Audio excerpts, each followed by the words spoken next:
Good morning friends. मैं doctor V K Mishra from gastro liver hospital Swaroopnagar Kanpur. At the outset a request, ये scientific channel है, ये scientific deliberation है। मैं आपसे रिक्वेस्ट करूंगा इस चैनल को सब्सक्राइब करें, इस वीडियो को शेयर करें। आज मैं बात करूंगा जो फीमेल्स हैं उनमें बेली फैट के बारे में, जो फीमेल्स हैं उनमें बढ़ी हुई वेस्ट लाइन के बारे में, जो फीमेल्स हैं उनमें तोंद के बारे में। इसके पहले वीडियो में मैंने बात की कि फीमेल्स में जो बेली फैट है वो क्यों डेवलप होता है, मेनोपॉज के बाद अक्सर बेली फैट क्यों डेवलप हो जाता है, इसके बारे में बात की। आज मैं बात करूंगा कि इस बेली फैट से छुटकारा अगर पाना है फीमेल्स को तो what is the plan of action. Actually यही प्लान ऑफ एक्शन पुरुषों के लिए भी ट्रू है, बट महिलाओं के लिए और भी ज्यादा ट्रू। नाउ जब हम बात करते हैं कि जो फैट को ट्रिम करना है तो पर्टिकुलरली जो विसरल फैट है या पेट के ऊपर जो फैट है जो अंदर जमा हो जाता है उसको ट्रिम करने की बात करते हैं।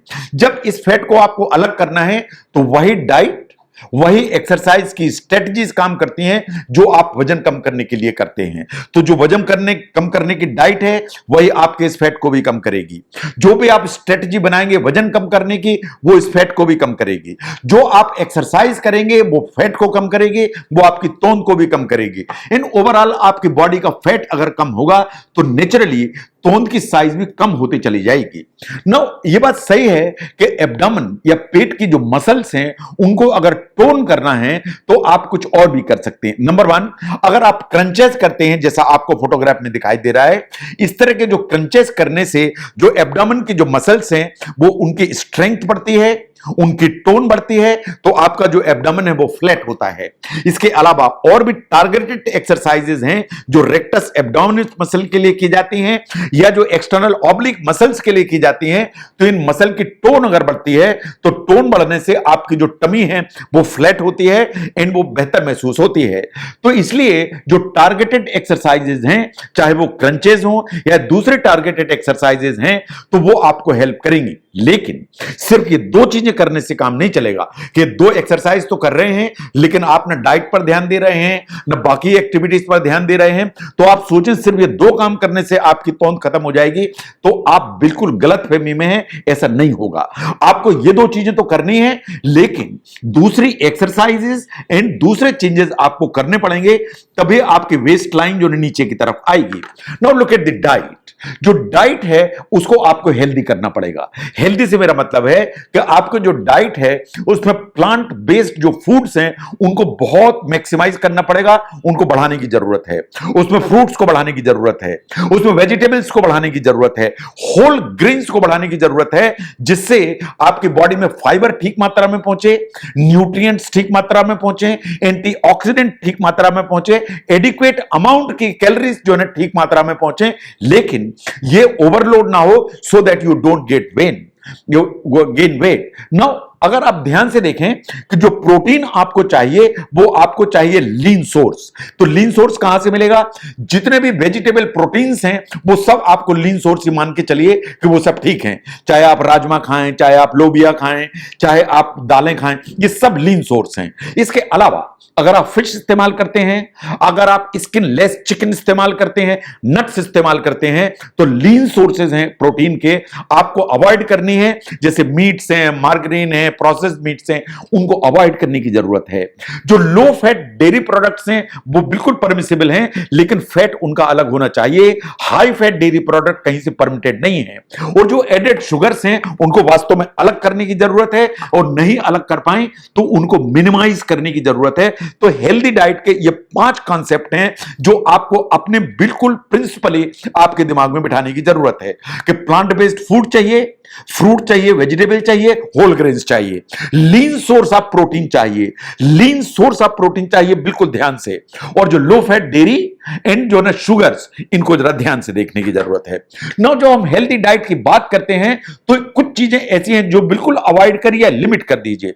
सिर्फ जो सैचुरेटेड फैट्स हैं उनको अवॉइड करिए, लिमिट करिए। जितने भी मीट्स हैं उनमें सैचुरेटेड फैट्स हैं। जो हाई फैट डेयरी प्रोडक्ट हैं उनमें फैट है। आप बटर लेते हैं, चीज लेते हैं, इनमें भी सैचुरेटेड जो फैट्स हैं वो भरे हुए होते हैं। इनको अलग करिए, अवॉइड करिए, सो दैट अननेसेसरी आपकी जो वेस्ट लाइन है वो बढ़ने ना पाए और तोंद निकलने ना पाए। जो moderate amount of mono unsaturated fats होते हैं या पॉली अनसैचुरेटेड फैट्स होते हैं, उनको कंज्यूम करने की जरूरत है। ये कहां से आपको मिलते हैं? ये आपको फिश में मिलते हैं, ये आपको नट्स में मिलते हैं, ये कुछ वेजिटेबल ऑयल्स में मिलते हैं, ये आपको ऑलिव ऑयल में मिलते हैं, एवोकेडो ऑयल में मिलते हैं, इनमें आपको मिलते हैं। इनको आपको यूटिलाइज करने की जरूरत है। नो, जब भी ऐसा होता है कि आपको बेवरेजेस लेने की जरूरत है, I will request you to take water. जब भी कुछ पीने का मन कर रहा है तो कोल्ड ड्रिंक की तरफ दौड़ रहे हैं, फ्रूट जूस की तरफ दौड़ रहे हैं।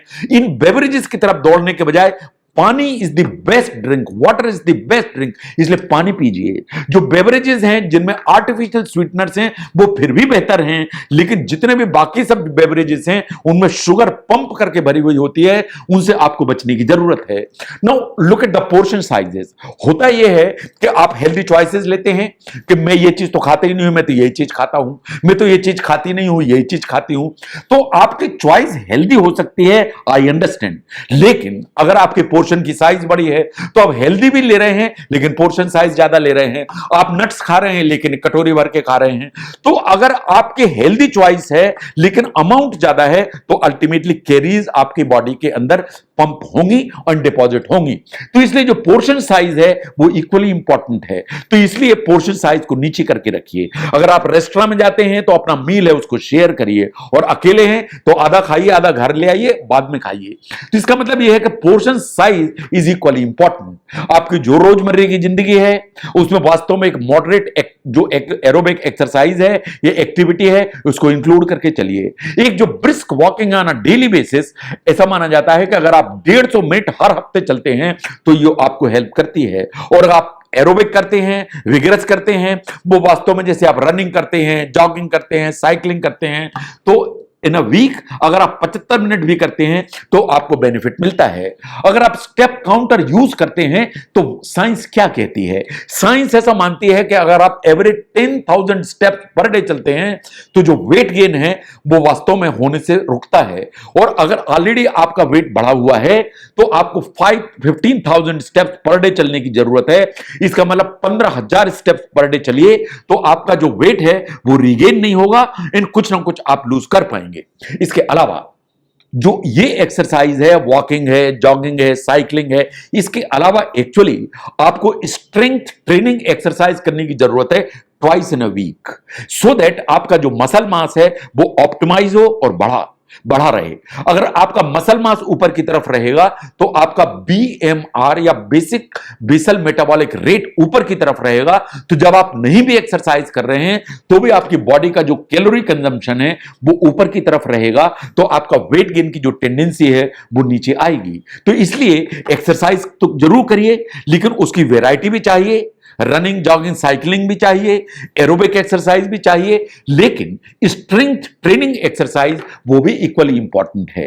अगर फैट ज्यादा है, तो ज्यादा निकली हुई है और आप चाहते हैं कि ये वापस ना आने पाए, एक बार आपने छुटकारा पाया तो इसके लिए आपको जरूरी है कि आप अपने डॉक्टर से कंसल्ट करें, अपने न्यूट्रिशनिस्ट से कंसल्ट करें और आप अपने फिजिकल ट्रेनर से कंसल्ट करें। ये एक्शन प्लान में अगर आप इंक्लूड करेंगे तो ये बात सही है कि आप वेट लूज कर पाएंगे एंड वेट वापस ना आने पाए, इसकी स्ट्रेटजी बना पाएंगे। वेट कम होगा तो जो टमी के ऊपर जो फैट है वो ऑटोमेटिकली कम होगा, और टमी के ऊपर फैट कम होगा तो जो अंदर का विसरल फैट है वो ऑटोमेटिकली कम होगा। और अगर अंदर का विसरल फैट कम होगा तो साइंस ऐसा मानती है कि over a period of time जो बहुत सारी जो डिजीजेस हैं जिनका रिस्क आपके सामने खड़ा होता है, चाहे वो हार्ट की डिजीज हो, ब्लड प्रेशर हो, अथेरोस्क्लेरोसिस हो, डायबिटीज हो, जो रिस्क आपके सामने खड़ा है बिकॉज ऑफ जो बढ़ी हुई तोंद है वो धीरे धीरे कम हो जाएगा। अगर इस एक्शन प्लान को जो आपकी तोंद को कम करेगा उसको समझने में यह वीडियो हेल्प करता है तो जरूर शेयर करें। मैं doctor V K Mishra from gastro liver hospital, Swaroop Nagar, Kanpur. Thank you very much.